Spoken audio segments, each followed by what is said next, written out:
राम राम दोस्तों, आपका स्वागत है मेरे इस नए व्लॉग में। सबसे पहले तो मैं आपको धन्यवाद देना चाहता हूं जो आप लोग मुझे प्यार दे रहे हैं मेरी इस डिजिटल जर्नी में। पिछले 2 व्लॉग में आपने जो कमेंट लाइक के जरिए मुझे जो प्यार दिया है, जो सपोर्ट दिया है, उसके लिए बहुत बहुत धन्यवाद। तीसरा, मैं आपको क्षमा चाहता हूँ आप सभी लोगों से कि तीसरे व्लॉग के लिए मैं बहुत डिले हो गया था। मेरे 2 सबसे अजीज दोस्तों की शादी थी और एक फैमिली फ्रेंड की भी शादी थी, तो मैं उधर बिजी था। इस कारण मैं आपको हमारी डिजिटल जर्नी के जोड़ नहीं सका। तो दोस्तों, अब बात करते हैं आगे जर्नी में।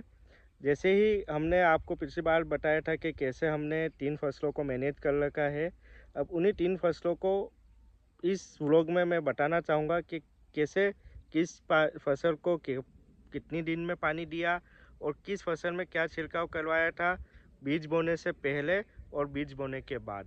आइए शुरू करते हैं। तो सबसे पहले मैं आपको बताना चाहता हूँ अमेरिकन भुट्टे की तरफ अपन चलते हैं। आइए। तो दोस्तों, आप देख सकते हैं कैसे इस अमेरिकन भुट्टे की फसल है, अमेरिकन स्वीट कॉर्न ने कैसे अपने अच्छा रूप ले लिया है।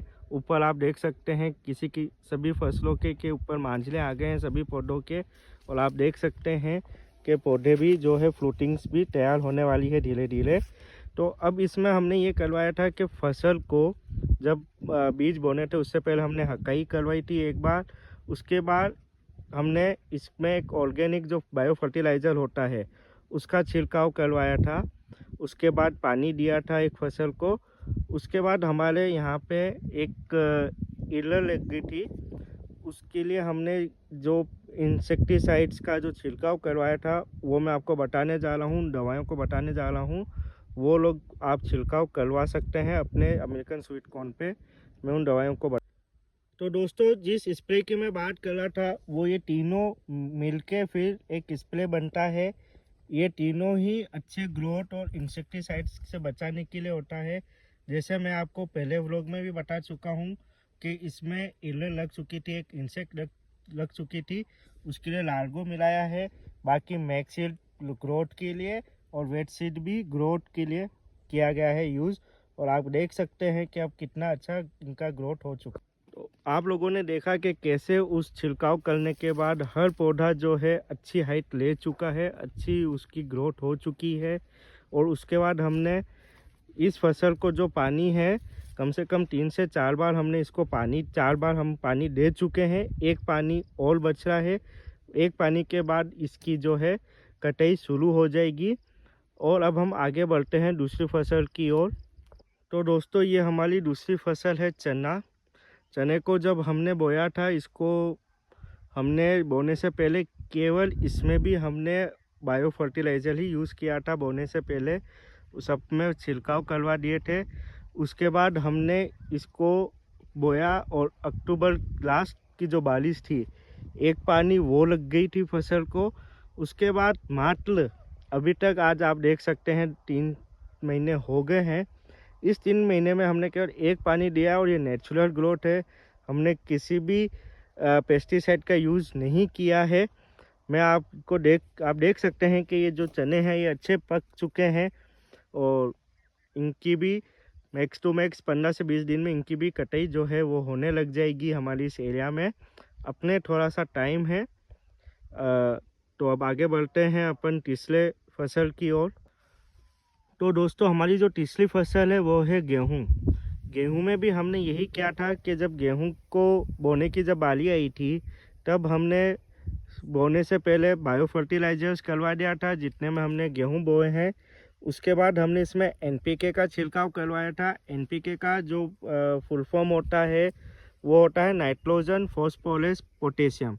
तो नाइट्रोजन जो काम करता है वो पत्तियों को हरा करने का काम करता है। फॉस्फोरस जो होता है वो जड़ों को मजबूत करता है ताकि आपकी जड़ें मजबूत हो, फसल अच्छी हो। तीसरा, जो अभी आप ये जो चमक देख रहे हैं इस गेहूं पे, वो चमक होती है पोटेशियम की वजह से। उसमें जो चमक होती है वो आपकी फसल की अच्छी लगती है।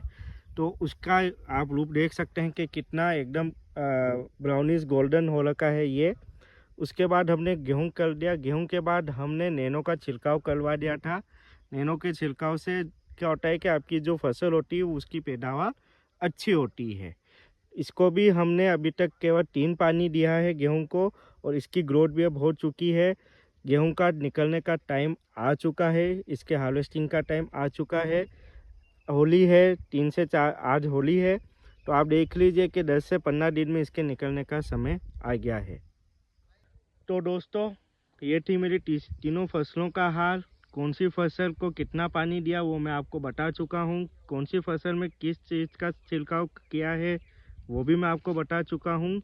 तो दोस्तों, यही बात है कि अगर आपने पानी और इसका जो छिड़काव है वो सही टाइम पे कर लिया है, तो आप मान लो कि आपने अपनी फसल की जो जलनी है, एक फसल की जलनी, वो आप आधी जीत चुके हो। अगर आप लोगों ने इसमें लापरवाही कर दी है, किसी भी किसान भाई ने, तो उसको फिर फसल में थोड़ा सा नुकसान हो सकता है।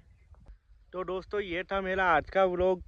अगर आपको ये व्लॉग अच्छा लगा हो, इसमें जो मैंने जानकारी दी है वो आपको अच्छी लगी हो, तो आप ज़्यादा से ज़्यादा शेयर कीजिए, कमेंट कीजिए। कहीं पे अगर मुझसे कोई चूक हुई हो या आप कोई मुझसे सजेशन लेना चाहते हो इन तीनों फसलों से रिलेटेड, तो आप मुझे कमेंट बॉक्स में ज़रूर बताइए।